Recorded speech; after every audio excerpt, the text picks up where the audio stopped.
Hello students, how are you students. आपको इस channel पर ना केवल graduation and post graduation physics के टॉपिक्स की सबसे आसान एक्सप्लेनेशन देखने को मिलती है, बल्कि आपको साथ के साथ ये भी बताया जाता है कि आपको एग्जाम में क्या और कैसे लिख के आना है, ताकि आप सिर्फ एक वीडियो देख के ही अपने नोट्स बना सके और एग्जाम्स में बहुत अच्छे मार्क्स ला सके। इसी कैटेगरी में आगे बढ़ते हुए आज हम बात करेंगे इलेक्ट्रिसिटी एंड मैग्नेटिज्म के एक और इम्पॉर्टेंट टॉपिक के बारे में, जिसका नाम है electric field due to an electric quadrupole.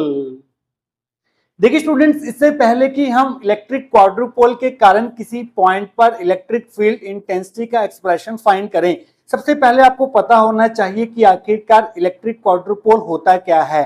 आपने ऑलरेडी इलेक्ट्रिक डायपोल के बारे में पढ़ा हुआ है। Electric dipole consist of equal and opposite charges separated by small distance. ये हमारे पास है एक इलेक्ट्रिक डायपोल जिसमें प्लस क्यू चार्ज यहाँ पर है और माइनस क्यू चार्ज यहाँ पर है, और इन दोनों चार्जेस के बीच में हमारे पास डिस्टेंस जो है वो स्मॉल डी है।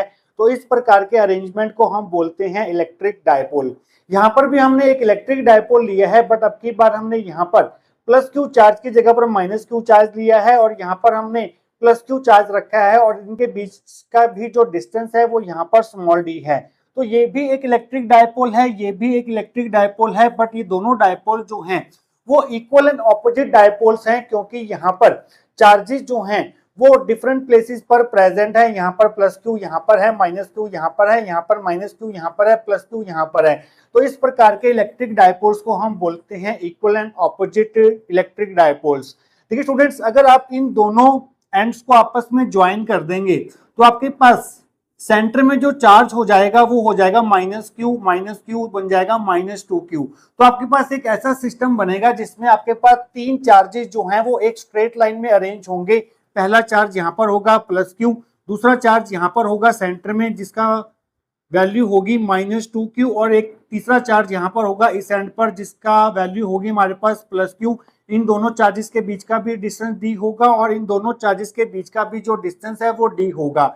इस प्रकार के अरेंजमेंट को हम बोलते हैं इलेक्ट्रिक क्वाड्रुपोल। इलेक्ट्रिक क्वाड्रुपोल में हमारे पास तीन charges plus Q, minus two Q and plus Q एक स्ट्रेट लाइन में अरेंज होते हैं। इस प्रकार की कॉन्फ़िगरेशन को हम बोलते हैं इलेक्ट्रिक क्वाड्रुपोल। तो अगर आपको इलेक्ट्रिक क्वाड्रुपोल की डेफिनेशन लिखनी हो तो आप कैसे लिखेंगे? आप ऐसे लिखेंगे कि इलेक्ट्रिक डायपोल एक ऐसा सिस्टम होता है जिसमें हमारे पास दो equal and opposite electric dipoles होते हैं जो कि एक दूसरे के साथ कंसाइड नहीं कर रहे होते हैं, और इस प्रकार के सिस्टम में हमारे पास तीन चार्जेस जो हैं वो एक स्ट्रेट लाइन में अरेंज होते हुए दिखाई देते हैं, और वो तीन चार्जेस होंगे प्लस क्यू इन दोनों एंड्स पर, और सेंटर पे जो चार्ज होगा वो माइनस टू क्यू होगा।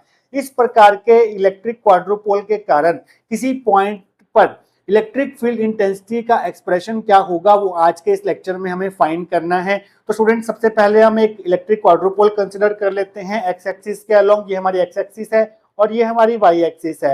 ये हमारे पास है charge plus Q, minus two Q, plus Q. ये चार्ज जो है वो हम मान लेते हैं ए पॉइंट पर है, ये वाला चार्ज ए पॉइंट पर मान लेते हैं, ये वाला चार्ज बी पॉइंट पर मान लेते हैं, और जो सेंटर में चार्ज है माइनस टू क्यू वो इस कार्टेशियन कोऑर्डिनेट एक्स वाई के ओरिजिन ओ पर मान लेते हैं। जो हमारा ऑब्जर्वेशन पॉइंट होगा पी, जहां पर हमें इस इलेक्ट्रिक क्वाड्रुपोल के कारण इलेक्ट्रिक फील्ड इंटेंसिटी का एक्सप्रेशन फाइंड करना है, वो पॉइंट इस ओरिजिन ओ से आर डिस्टेंस पर होगा, और ये जो एंगल होगा पी ओ एक्स वो हमारे पास थीटा होगा।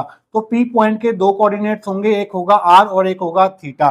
तो इस इलेक्ट्रिक क्वाड्रुपोल के कारण पी पॉइंट पर कितना इलेक्ट्रिक फील्ड इंटेंसिटी होगी उसका एक्सप्रेशन जो है वो आज के इस लेक्चर में हमें फाइंड करना है।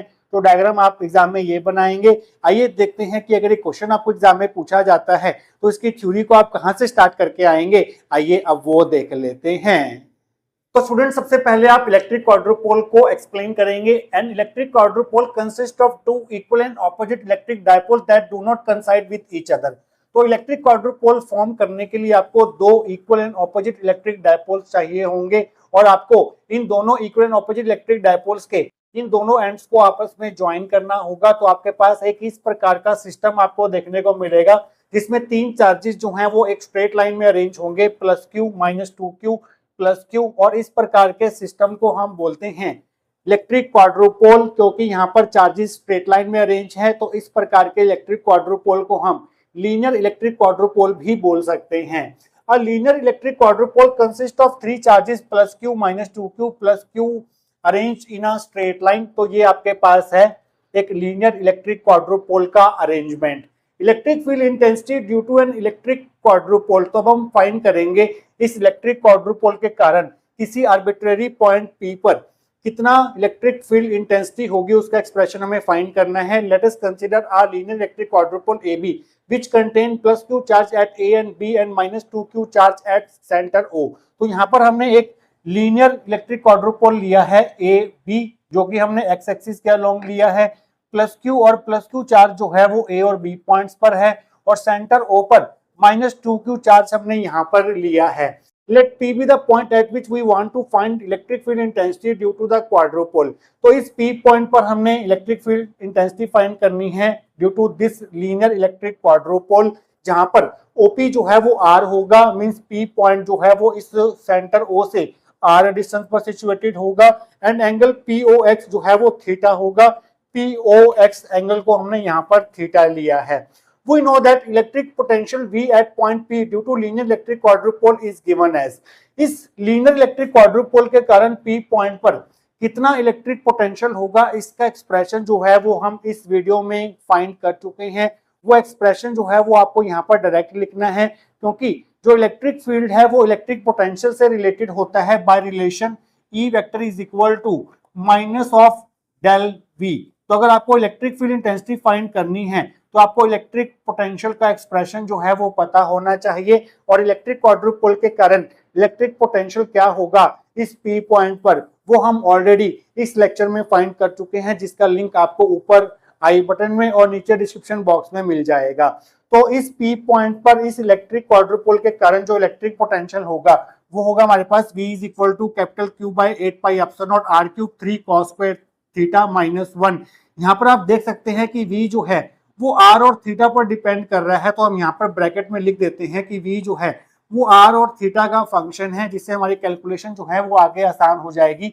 ये हमारी फर्स्ट इक्वेशन होगी, जहां पर कैपिटल Q जो है वो हमारे पास क्या था 2q d स्क्वायर के बराबर था, जो कि इलेक्ट्रिक क्वाड्रुपोल मोमेंट था। यहाँ पर Q जो है वो चार्ज है और D जो है वो ये डिस्टेंस है जो हम यहाँ पर लिखेंगे, ये D है इन दोनों चार्जेस के बीच का डिस्टेंस, और इन दोनों चार्जेस के बीच का जो डिस्टेंस है वो भी D है हमारे पास। चाहे तो आप यहाँ पर एरो लगा के लिख सकते हैं कि ये D है हमारे पास, और ये भी यहाँ पर भी आप एरो लगा के लिख सकते हैं कि ये हमारे पास D है, इस तरह से। तो स्टूडेंट्स इस 2q d स्क्वायर को हम इलेक्ट्रिक क्वाड्रुपोल मोमेंट बोलते हैं।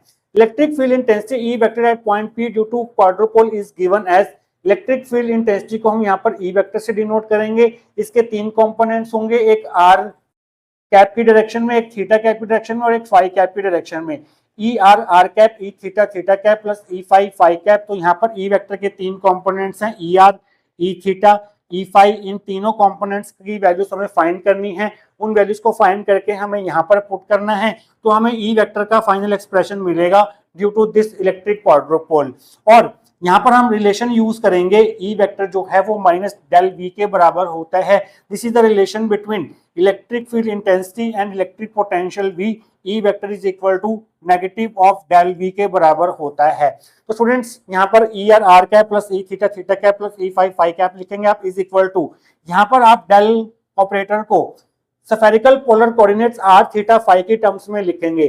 Spherical polar coordinates R theta phi की टर्म्स में जो डेल ऑपरेटर है वो कुछ इस तरह से लिखा जाता है, R cap curly by curly R plus theta cap 1 by are curly by curly theta plus phi cap 1 by are sine theta, साथ में हमारे पास करली बाय करली फाई आता है। So this is the expression of del operator in spherical polar coordinates R theta and phi. यहाँ पर minus sign as it is रहेगा, और वी जो है वो यहाँ पर आर और थीटा का फंक्शन है यहाँ पर। तो यहाँ पर हम ब्रैकेट में आर थीटा लिखेंगे और यहाँ पर भी वी के साथ ब्रैकेट में आर थीटा लिखेंगे।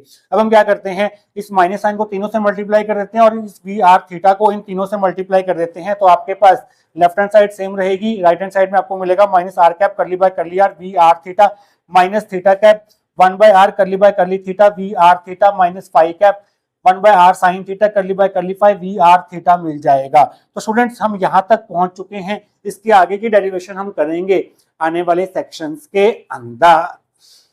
तो स्टूडेंट्स लास्ट सेक्शन में हम इस इक्वेशन तक पहुंच चुके थे। अब हम क्या करेंगे, दोनों तरफ R cap, theta cap and phi cap के कोफिशिएंट्स को कंपेयर करेंगे। Comparing coefficients of R cap, theta cap and phi cap on both sides we get, यहाँ पर आर कैप का कोफिशिएंट ई आर है और यहाँ पर आर कैप का कोफिशिएंट हमारे पास है minus curly by curly are we are theta, ये हमारी सेकंड इक्वेशन होगी। यहाँ पर थीटा कैप का कोफिशिएंट है यहाँ ई थीटा और यहाँ पर थीटा कैप का कोफिशिएंट है -1/r करली by curly theta v are theta, ये हमारी थर्ड इक्वेशन होगी। और यहाँ पर फाई कैप का जो कोफिशिएंट है वो यहाँ पर ई फाई है और यहाँ पर हमारे पास फाई कैप का जो कोफिशिएंट है वो है -1/r sine theta curly by curly phi we are theta. अब देखिए स्टूडेंट्स, ये जो v है वो r और थीटा का फंक्शन है और यहाँ पर जो पार्शियल डेरिवेटिव हो रहा है वो फाई के रिस्पेक्ट में हो रहा है। इस v का फाई के रिस्पेक्ट में पार्शियल डेरिवेटिव 0 होगा क्योंकि ये फाई का फंक्शन ही नहीं है, ये सिर्फ r और थीटा का फंक्शन है। तो यहाँ पर आप इक्वल टू में 0 रखेंगे तो यहाँ से आपको ई फाई जो है वो 0 के बराबर मिल जाएगा, ये आपकी फोर्थ इक्वेशन होगी। अब हमें क्या करना है, ई आर और ई थीटा की वैल्यूज फाइंड करनी है। उसके लिए हम क्या करेंगे, फर्स्ट इक्वेशन से बी आर थीटा की वैल्यू को उठाकर सेकंड इक्वेशन में यहाँ पर पुट करेंगे तो आप लिखेंगे using 1 and 2 we get E R is equal to minus curly by curly are we are theta की जो वैल्यू थी हमारे पास फर्स्ट इक्वेशन में वो थी q by 8 pi epsilon naught r cube 3 cos square theta -1। तो यहाँ पर हम पार्शियल डेरिवेटिव जो है वो r के रिस्पेक्ट में कर रहे हैं तो r वाली टर्म को छोड़कर बाकी सारी टर्म्स कांस्टेंट की तरह मानी जाएंगी और उसे आप बाहर ले सकते हैं। So E r will be equal to -q by 8 pi epsilon not 3 cos square theta -1 curly by curly are और यहाँ पर सिर्फ एक ही टर्म है आर वाली जो कि है 1/r क्यूब। इस 1/r क्यूब को आप इस तरह से लिख सकते हैं r की पावर -3। तो r की पावर -3 का पार्शियल डेरिवेटिव करना है r के रिस्पेक्ट में जो कि होगा -3 r की पावर -4। ये आगे वाली टर्म जो है वो एज इट इज रहेगी, माइनस माइनस हो जाएगा plus. So E R is equal to 3 को आप आगे ले आएंगे 3 cos पे थीटा -1 नीचे 8 पाई एप्सिलॉन नॉट और ये r की पावर -4 जो है वो नीचे आकर r की पावर 4 बन जाएगी। तो ई आर की जो वैल्यू होगी वो हमारे पास ये होगी, ये हमारे पास फिफ्थ इक्वेशन होगी। ऐसे अब हम ई थीटा की वैल्यू फाइंड करेंगे। उसके लिए हमें क्या करना होगा, वी आर थीटा की वैल्यू को फर्स्ट इक्वेशन से उठाकर थर्ड इक्वेशन में यहाँ पर पुट करना होगा। तो आप लिखेंगे using 1 and 3 we get E theta is equal to -1/r करली by curly theta v are theta की जो वैल्यू है हमारे पास वो है q by 8 pi epsilon naught r cube 3 cos square theta -1। अब हम जो पार्शियल डेरिवेटिव कर रहे हैं वो थीटा के रिस्पेक्ट में कर रहे हैं तो थीटा वाली टर्म्स को छोड़कर बाकी सारी टर्म्स को आप एज अ कांस्टेंट मानेंगे और उसे आप बाहर लेके आएंगे। तो यहाँ पर आपको मिलेगा E theta is equal to q बाहर ले आएंगे आप -q और 8 pi epsilon naught r cube बाहर ले आएंगे 8 pi epsilon naught r cube बाहर आएगा और यहाँ पर एक r है तो ये बन जाएगा r की पावर 4। यहाँ पर हमारे पास करली बाय करली थीटा है और थीटा वाली टर्म हमारे पास ये है 3 cos स्क्वायर थीटा -1, इसे आप यहाँ पर रखेंगे 3 cos स्क्वायर थीटा -1। अब आप इस टर्म का पार्शियल डेरिवेटिव करेंगे थीटा के रिस्पेक्ट में तो 3 आएगा, पावर पहले आगे आएगी 2 cos थीटा आएगा, cos थीटा का जो डेरिवेटिव होगा पार्शियल डेरिवेटिव थीटा के रिस्पेक्ट में वो आपको मल्टीप्लाई में लिखना होगा, मल्टीप्लाई माइनस साइन थीटा और 1 का पार्शियल डेरिवेटिव हो जाएगा थीटा के रिस्पेक्ट में 0। तो ये आपको मिलेगा E theta is equal to यहाँ पर ये माइनस माइनस हो जाएगा प्लस और यहाँ पर इस 3q आ गया और इस 2 से आप 8 काट दीजिए 4 pi epsilon naught r cube और यहाँ पर रह जाएगा साइन थीटा cos थीटा, ये हमारी सिक्स्थ इक्वेशन होगी। अब हमारे पास जो ई वेक्टर था वो था हमारे पास E r cap plus E theta theta cap plus E phi cap. यहाँ पर आप E are E theta E phi की वैल्यूज को पुट करेंगे कहाँ से उठाकर, फोर्थ इक्वेशन से, फिफ्थ इक्वेशन से और सिक्स्थ इक्वेशन से उठाकर आप सेवंथ में डालेंगे। Using 5, 6 and 4 in 7 we get E vector is equal to E R की वैल्यू है आपके पास 3q by 8 pi epsilon naught r की पावर 4 3 cos स्क्वायर थीटा -1, साथ में आपको r कैप भी लगाना होगा प्लस ई थीटा की जो वैल्यू आपने निकाली है वो निकाली है 3q by 4 pi epsilon naught r की power 4 sine theta cos theta और साथ में आपको थीटा कैप भी मल्टीप्लाई में लिखना होगा प्लस ई फाई की वैल्यू आपके पास 0 है तो यहाँ पर आएगा 0 फाई कैप। तो स्टूडेंट्स 0 फाई कैप आप नहीं लिखेंगे, इसको हटा देंगे और इन दोनों टर्म्स में से आप 3q by 4 pi epsilon naught r की पावर 4 कॉमन ले लेंगे तो आपको मिलेगा E vector is equal to 3q by 4 pi epsilon naught r की पावर 4। अंदर रह जाएगा आपके पास 3 cos स्क्वायर थीटा -1, यहाँ पर आपके पास 8 था आपने 4 कॉमन ले लिया तो नीचे यहाँ पर 2 रह जाएगा r कैप प्लस ये पूरी टर्म बाहर जा चुकी है तो यहाँ पर सिर्फ बचेगा आपके पास sine theta cos theta theta cap.